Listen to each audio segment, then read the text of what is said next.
Lämpimästi tervetuloa messuun.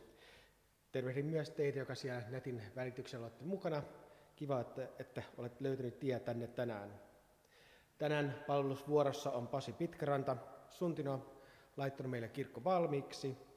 Urkujen ääreltä löytyy Valtteri Haavisto kanttorina ja minä, veli-Matti Vepsäläinen, toimitan liturgina ja saarnaajana. Aloitellaan laulamalla ensimmäinen virsi.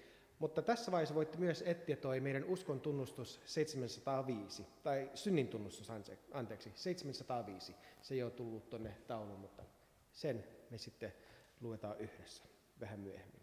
Mutta aloitellaan ensimmäisellä virrellä.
Isän ja Pojan ja Pyhän Hengen nimeen.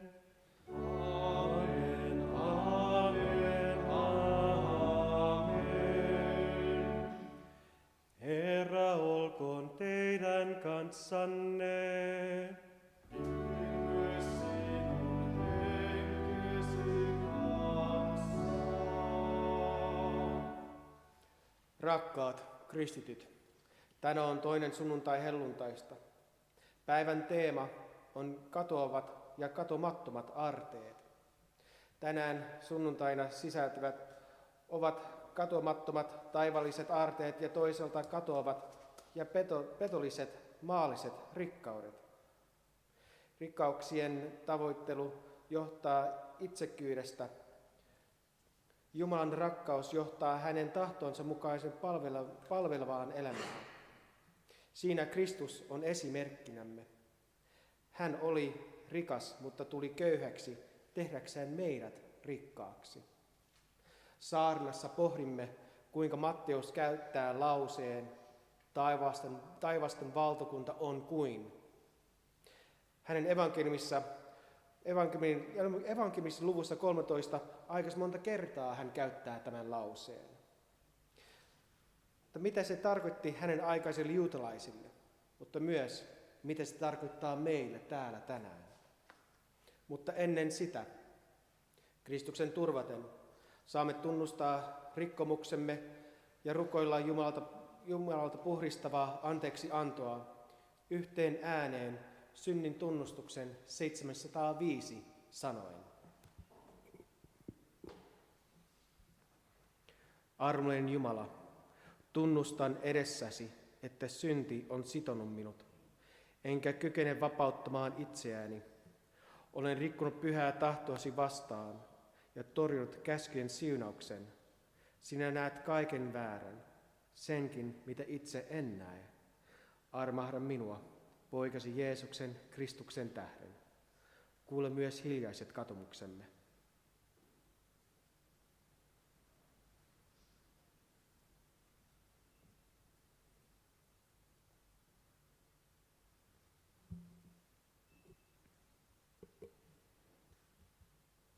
Raamatun sana vakuuttaa, että mikään kadotustuomio ei kohtaa niitä, jotka ovat Kristuksessa Jeesuksessa. Hänen palvelijansa julistan sinulle kaiken syntisi anteeksi, Isän ja Pojan ja Pyhän Hengen nimeen. Aamen, aamen, aamen.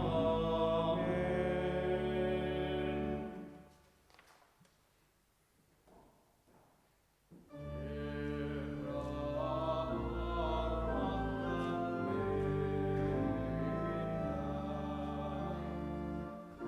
Kristus, armahda meitä.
Rukoilkaamme.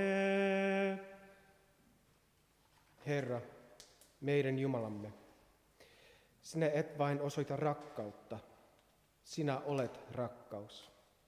Ole pitkämielinen, mitä meitä rakkaudettomia kohtaan. Lahjoita meille henkesi, rakkauden henki, joka uudistaa meidät ja sitoo meidät toinen toisimme. Kuule meitä, poikasi Jeesuksen Kristuksen, meidän Herramme tähden. Amen, amen. Ensimmäinen lukukappale on kirjoitettu Aamoksen kirjaan lukuun 8. Kuulkaa tätä, te jotka poljette vähävaraisia ja ajatte maaseudun köyhät perikatoon. Te sanotte, milloin päätyy uuden kuun juhla, että saamme myydä viljaa? Milloin sapatti, että saamme avata varastot? Silloin voimme taas pienentää mittaa, suurentaa hintaa ja pettää väärällä vaalla. Näin saamme varattomat valtaamme rahalla ja köyhät kenkäparin hinnalla.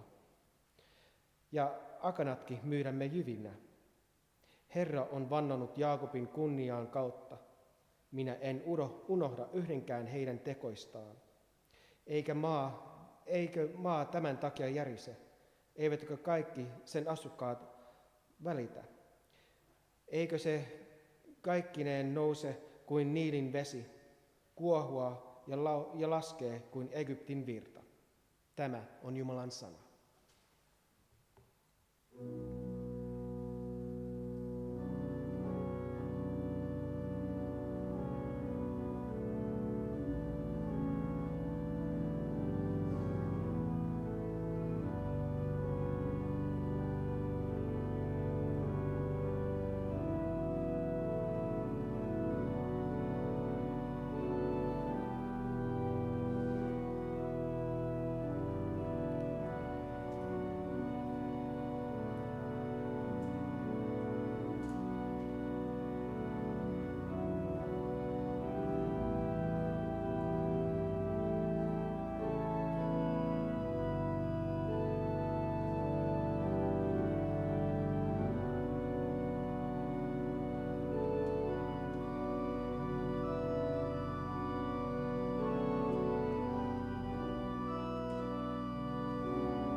Toinen lukukappale on kirjoitettu toiseen kirjeeseen korinttilaisille 12.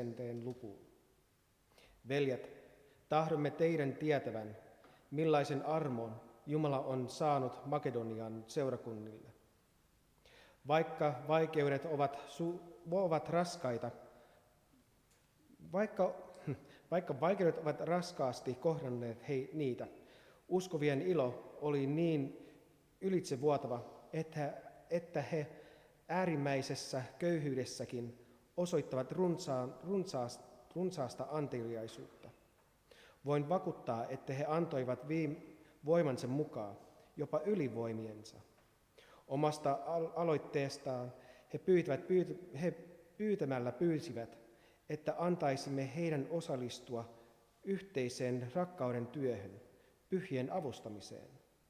Eivätkä he tehneet vain sitä, mitä olemme toivonneet, vaan ennen kaikkea antoivat Jumalan tahdon mukaisesti itsensä Herralle ja myös meille. Niinpä me kehotamme Tiitusta jakamaan tätä rakkauden työtä ja säätämään sen teidän keskuudessanne päätökseen. Niin kuin teillä on runsaan mittoin kaiken, uskoa, puhetaitoa, tietoa, kaikenlaista intoa ja sitä rakkautta, joka meistä on tarkoitettu teihin, niin teidän tulee myös olla runsaan kätisiä tätä lahjaa antaessaan. En usko tätä, en sano tätä käskeäkseni, vaan koettelukseni teidän rakkauteen, aitouteen kertomalla toisten innoistaan. Tehän tunnette Herran Jeesuksen Kristuksen armo. Hän oli rikas, mutta tuli köyhäksi teidän vuoksenne, jotta te rikastaisitte hänen köyhyydestään. Tämä on Jumalan sana.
Tämän päivän evankeliumi tulee Matteuksen mukaan luvusta 13. Nouskaa sitä kuulemaan.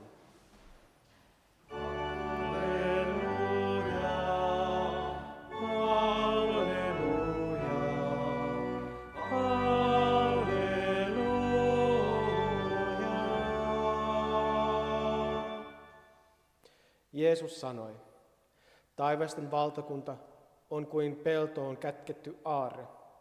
Kun mies löysi sen, hän peitti sen uudelleen maahan, ja sitten hän iloissaan myi kaiken, minkä omisti, ja osti sen pellon.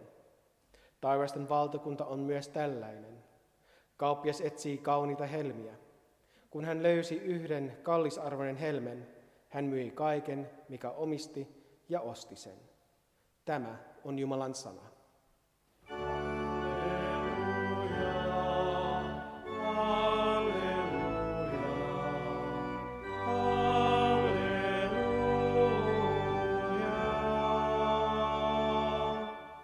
Olkaa hyvä, istukaa.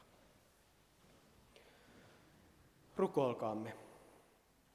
Rakas taivaallinen Isä, Me tulemme sinun eteesi avoimin mielin ja sydämin.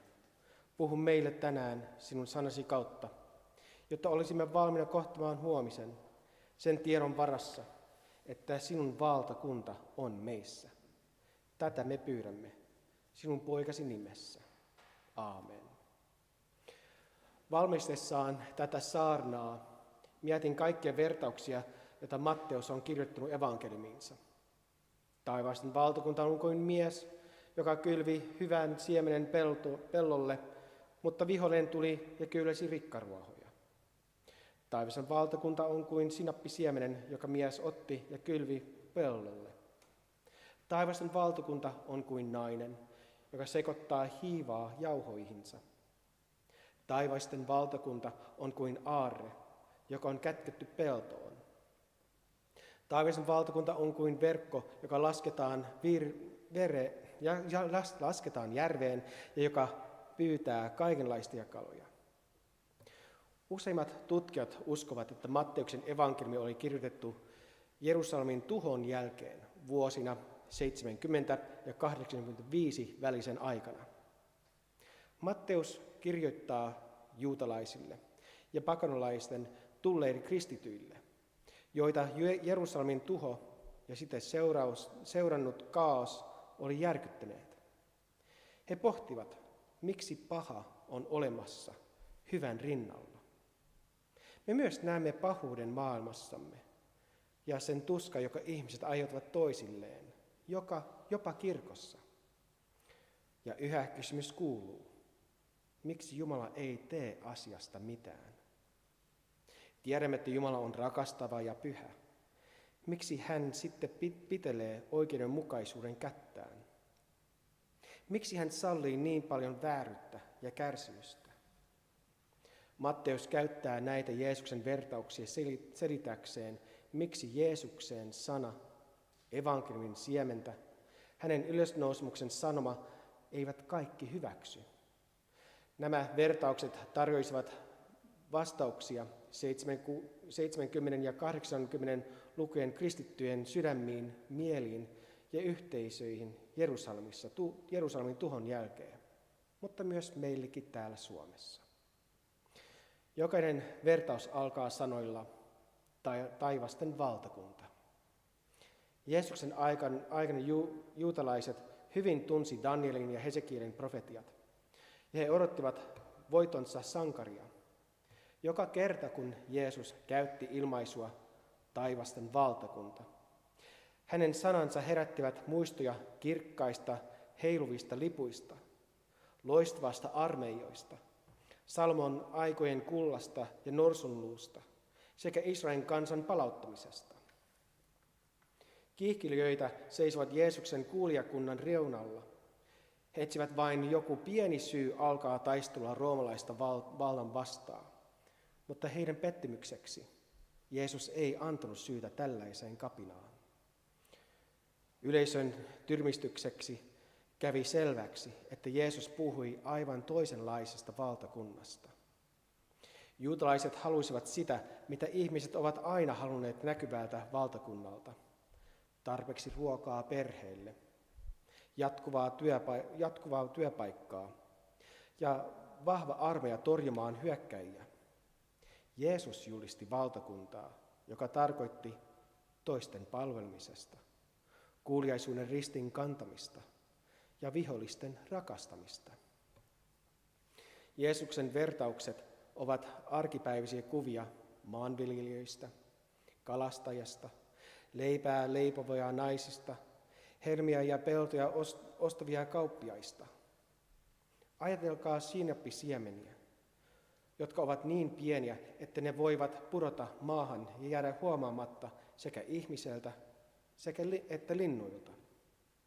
Ajan myöten sinapin siemenen voi kuitenkin kasvaa pensaaseen, joka peittää kaiken muun kasvit puutarhassa. Jumalan valtakunta toimii juuri näin. Se alkaa hyvin pienestä, että ihmiset halveksivat sitä, eivätkä anna sille mitään mahdollisuuksia menestyä. Mitä Jeesus sitten tarkoitti, kun hän käytti sanoja kuten taivasten valtakunta tai Jumalan valtakunta? Ihmiset, jotka pitivät Jeesusta poliittisena pelastajana, olivat jatkuvasti hämmentyneitä hänen valitsemista seuraajista. Hänet tunnettiin veronkeräjän ja kalastajan ystävänä. Hän korotti naisen roolia ja asemaa yhteiskunnassa, muun muassa viettämällä aikaa kierretyssä Samarian kylässä. Todellinen Messias ei tekisi sellaisia asioita. Näin ainakin sen ajan fariseukset ja sen kansa ajatteli.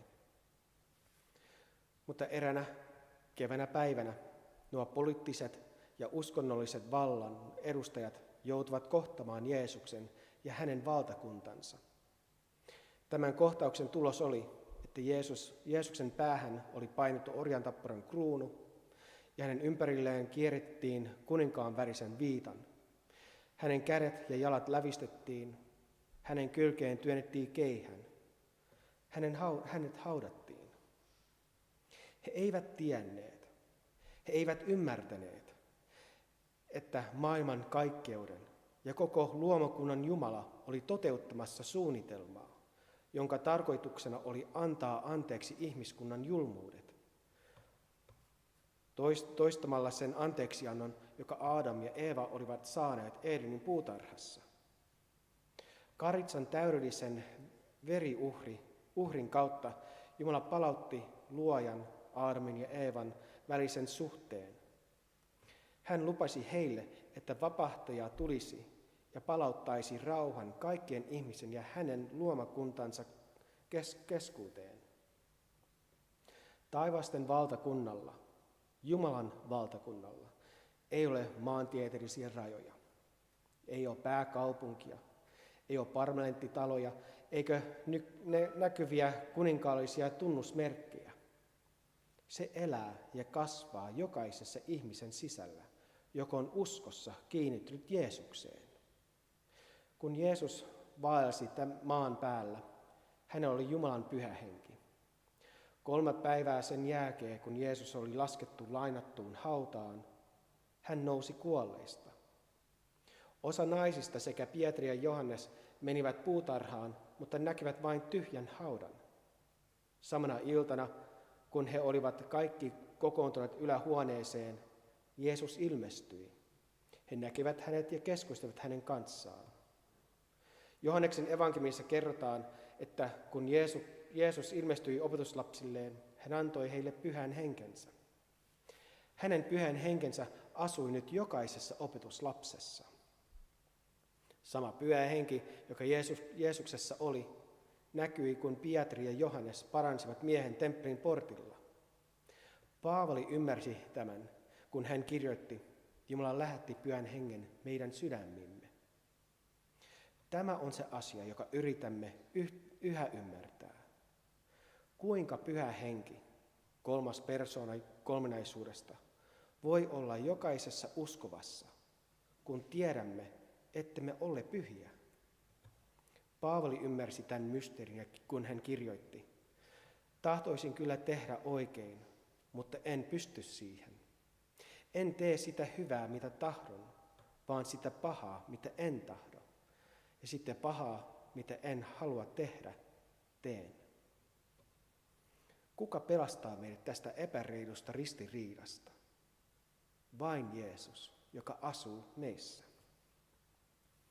Taivasten valtakunta tarkoittaa hänen roolina elämässämme ja sen kautta vaikutus meidän ympärillä oleviin. Taivasten valtakunnan arvot välittyvät lapsillemme ja lastenlapsillemme, joka pysyvät uskollisena Jeesukselle maailmassa, joka on aivan erilainen kuin tämä meidän maailma nykyään.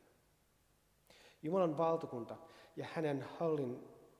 on hänen hallinnassaan, joka on sekä nyt että ei vielä.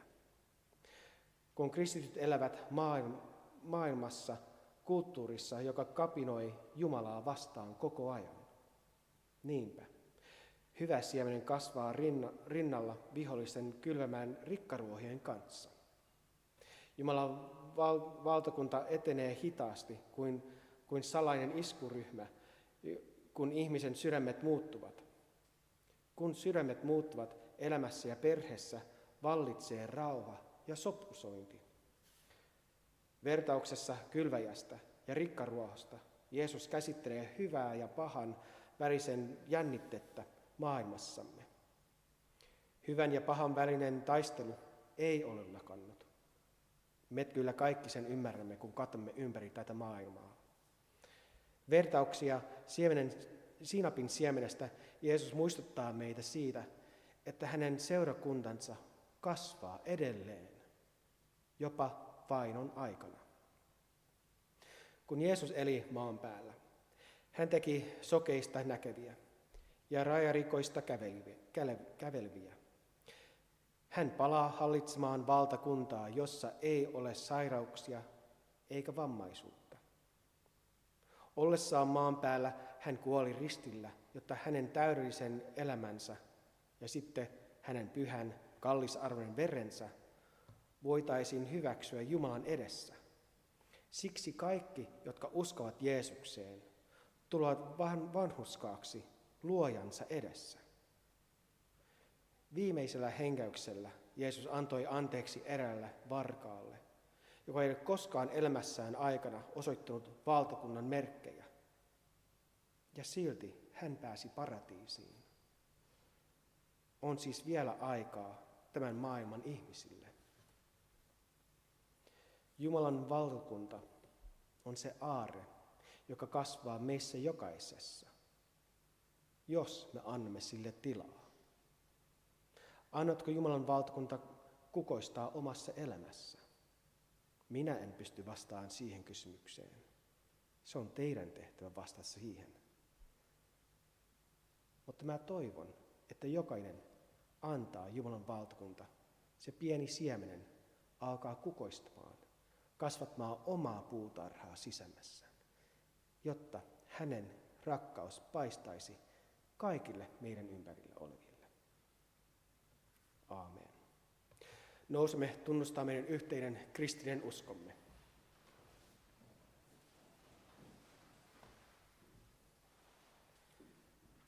Minä uskon Jumalaan, Isään kaikkivaltiaaseen, taivaan ja maan luojaan, ja Jeesukseen Kristukseen, Jumalan ainoaan poikaan, meidän Herramme, joka sikisi pyhästä hengestä, syntyi neitsyt Marjasta, kärsi Pontius Pilatuksen aikana, ristiin naulittiin, kuoli ja haudattiin, astui alas Tuonelaan, nousi 3. päivänä kuolleista, astui ylös taivaisiin, istuu Jumalan, Isän, kaikkivaltiaan oikealla puolella, ja on sieltä tuleva tuomitsemaan eläviä ja kuolleita, ja pyhään henkeen, pyhän yhteisen seurakunnan, pyhän yhteyden, syntien anteeksi antamiseen, ruumiin ylös nousemiseen ja iankaikkiseen elämään.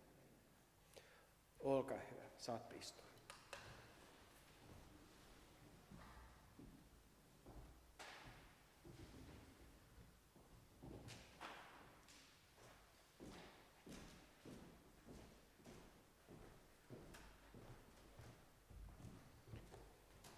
Jumalan palvelus on yhteinen keskustelu meidän ja Jumalan välillämme. Me saimme kuulla hänen äänensä, hänen raamatun sanassaan. Nyt on meidän vuoro viedä hänelle meidän huolemme, meidän ilomme, meidän surumme. Hiljennymme yhteiseen esirukoukseen. Elävä Jumala, kaikkein luoja ja ylläpitäjä, kiitämme sinua uuden elämän ihmeestä ja kasteen lahjasta. Siunaa Konsta, Väinö, Sakari, Korvala, joka kasteessa on otettu Kristuksen omaksi ja seurakunnan yhteyteen. Anna seurakunnan olla hänelle vapahtajan syli ja hengellisen kasvupaikkana. Auta hänen vanhempiaan ja kummejaan rakastamaan häntä ja luomaan hänelle turvallinen koti. Pyhä Jumala, taivaan Isämme, kiitämme sinua sanastasi, jossa saamme kuulla äänesi. Lahjoita seurakunnallesi uskoa ja toivoa, ja anna meidän kokea rakkautesi lämpöä ja keskinäistä yhteyttä. Siunaa hiippakuntamme piispaa, ja seurakuntamme työntekijöitä. Auta meitä kaikkia olemaan uskossamme raittiita ja innokkaita ja elämään sanasi mukaan. Siunaa kirkkomme ja koko kristikunnan lähetystyötä.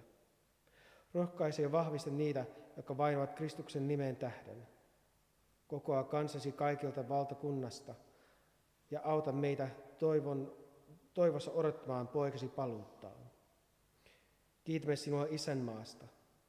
Siunaa tasavallan presidenttiä, hallitusta, eduskuntaa ja oikeuslaitosta.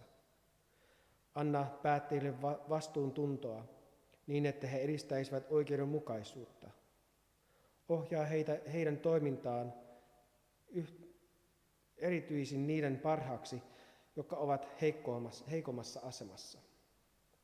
Siunaa niitä, jotka rakentavat tätä maata perustamalla ja hoitamalla yrityksiä ja järjestävät monille työtä. Auta meitä jakamaan lahjoisi niin, että kaikilla olisi kohtuullinen toimeentulo ja ihmisarvoista elämää. Poista meistä keskinäinen kateus ja opeta meitä suhtautumaan toisimme kunnioittavasti. Varjele maatamme sodalta ja onnettomuuksilta. Auta meitä tuntemaan vastuumme luonnosta, että me ahneudessamme tuhota tai saastuta sitä.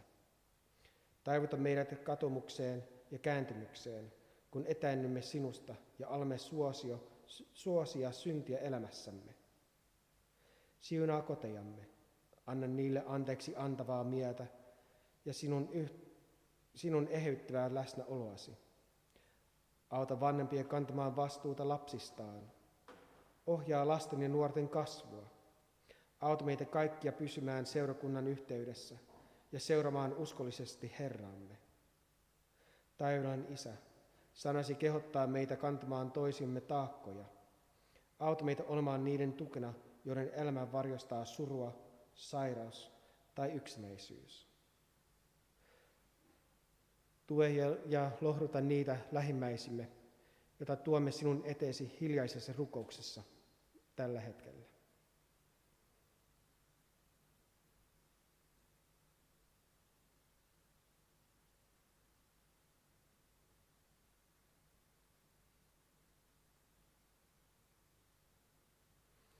Taivaan Isä, me ylistämme sinua siitä, että poikasi Jeesus Kristus on voittanut synnin ja kuoleman. Kun kuolemamme hetki koittaa, ota meidät luoksesi taivaaseen ylistämään sinua ikuisesti. Jätämme itsemme, toinen toisemme ja koko elämämme sinun haltuusi. Amen. Amen. Seuraavan virren aikana kerätään vapaaehtoinen kolehti, ja kolehdin kohde on Kombatsan tapahtuvan kirkon perheneuvonnan koulutukseen, Church Family Counseling ja nuorisotyön tukemiseen evankelis-lähetysyhdistyksen ELYn kautta. Herra, siunatkoon teidän lahjanne.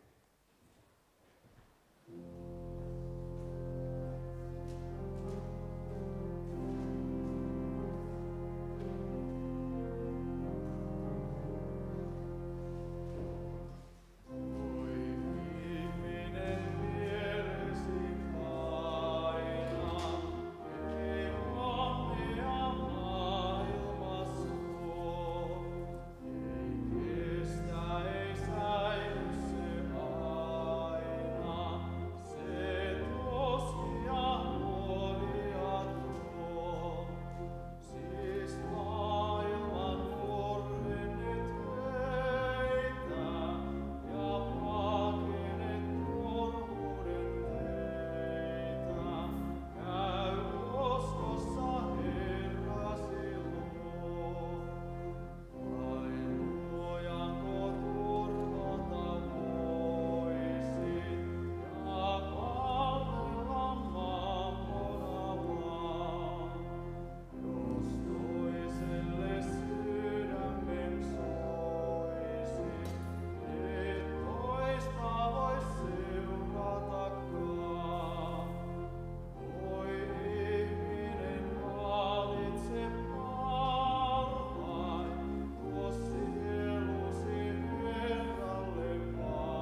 kanssanne. Myös sinun henkesi kanssa. Ylentäkää sydämenne. Mennämme sen Herran puoleen. Kiittäkäämme Herraa Jumalamme. Niin on oikein ja arvollista. Totisesti on oikein ja arvollista, että me kiitämme sinua aina ja kaikkialla. Pyhä Herra, kaikkivaltias Isä, iankaikkinen Jumala, Jeesuksen Kristuksen, meidän Herramme kautta. Hän on kärsinyt kuoleman meidän puolestamme ja ylösnousemisellaan avannut meille tien ikuiseen elämään. Me kiitämme sinua tästä taivaan lahjasta ja laulamme sinulle ylistystä enkelien ja kaikkien pyhien kanssa.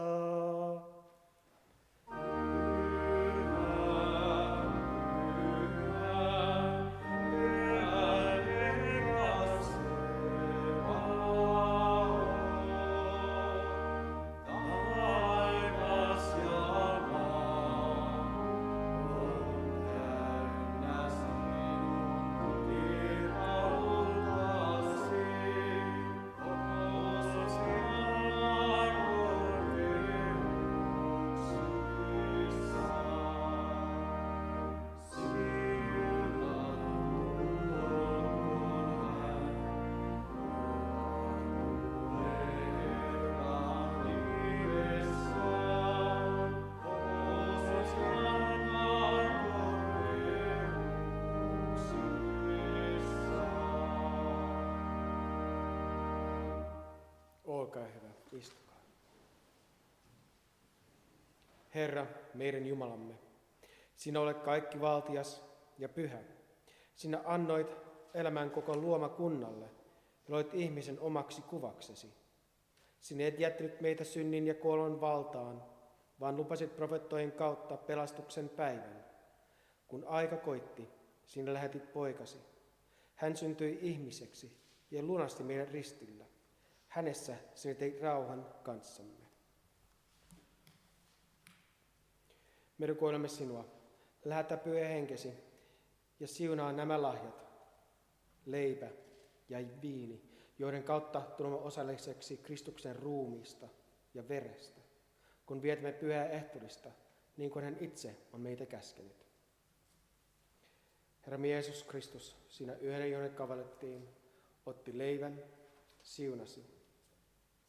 Mursi ja antoi sen opetuslapselleen sanoen, ottakaa ja syökää, tämä on minun ruumini, joka annetaan teidän puolestanne. Tehkää se minun muistokseni.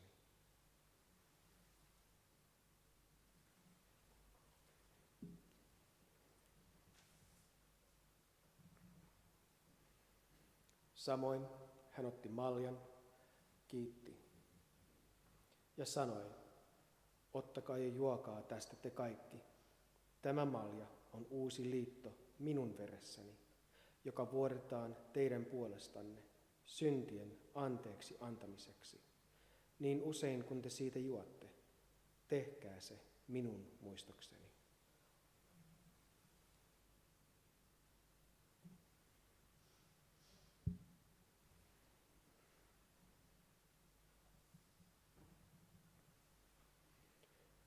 Me muistamme poikasi pelastavaa kärsimistä, kuolemaa, riemullista ylösnousemusta ja taivaaseen astumista. Me odotamme hänen paluttaan kirkkaudessa. Anna meille Pyhä Henkesi, että ottaisimme uskossa vastaan ehtoollisen lahja. Tee meistä yksi ruumis Kristuksessa ja johdata meidän rakkaiden tekoihin sinulle kiitokseksi ja kunniaksi.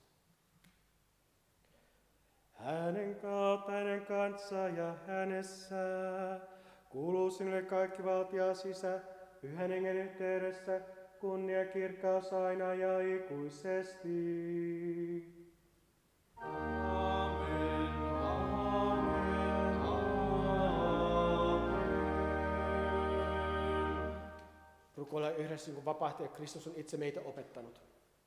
Isä meidän, joka olet taivaissa, pyhitetty olkoon sinun nimesi, tulkoon sinun valtakuntasi, tapahtukoon sinun tahtosi, myös maan päällä niin kuin taivaassa.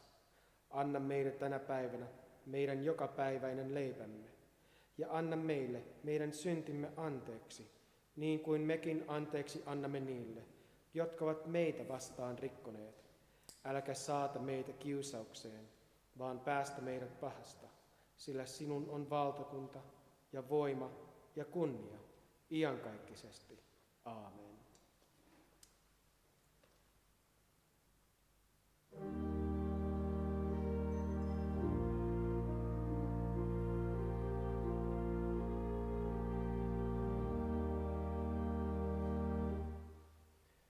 Herran rauha olkoon teidän kanssanne. Myös sinun henkesi kanssa. Jumalan karitsa, joka kannat maailman synnin, arvaa meitä. Jumalan karitsa, joka kannat maailman synnin, arvaa meitä. Jumalan karitsa, joka kannat maailman synnin, anna meille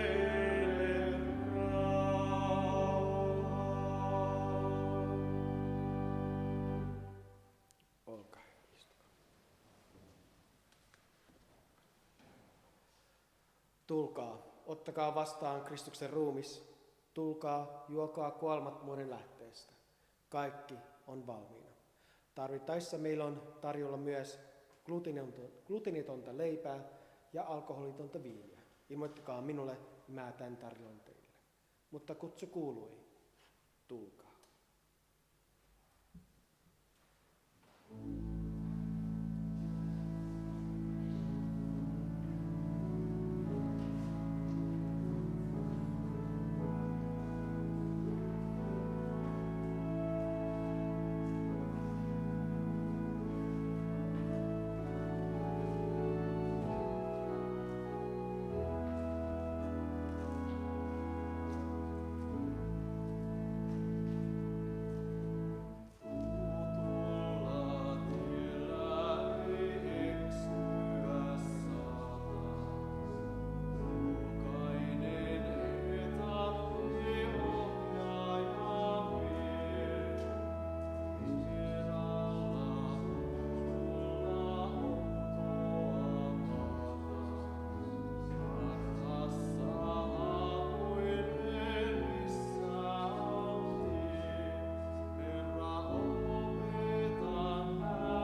Olemme ottaneet vastaan Herramme Jeesuksen Kristuksen.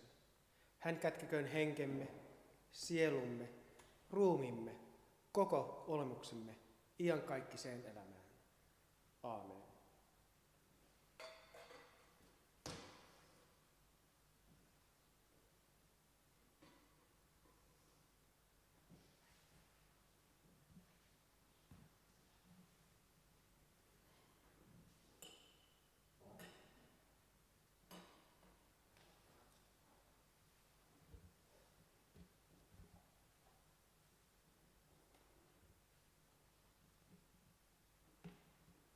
Rukoilkaamme. Taivaallinen Isä, kiitos siitä, että olet lahjoittanut ehtoollisessa Kristuksen ruumiin ja veren, iankaikkiseen elämän lahjaksi. Rohkaise meitä Pyhän Hengen voimalla ja auta viemään sanomasi ylösnousteessa Jeesuksesta Kristuksesta kaikkeen maailmaan. Ylistys olkoon sinulle, Isä ja Poika ja Pyhä Henki, nyt ja aina.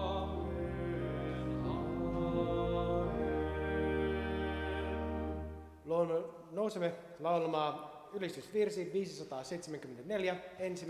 ja 6. säkeistö.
Ottakaa vastaan Herran siunaus. Herra siunatkoon teitä ja varjelkoon teitä. Herra valistakoon kasvonsa teidän päällenne ja olkoon teille armollinen. Herra kääntäköön kasvonsa teidän puolenne ja antakoon teille rauhan. Nimen Isän ja Pojan ja Pyhän Hengen. Aamen. Aamen. Aamen.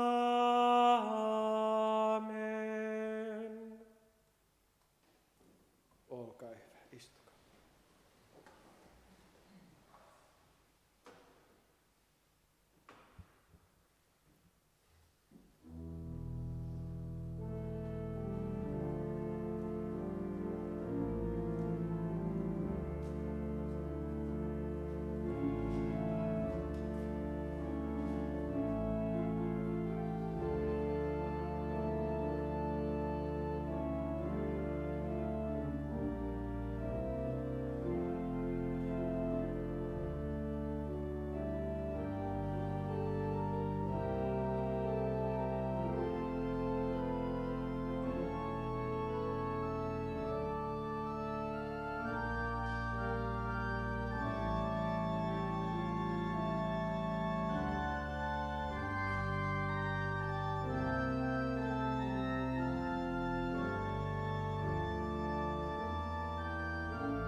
Muutama ilmoitusasia ennen lähetyssanoja.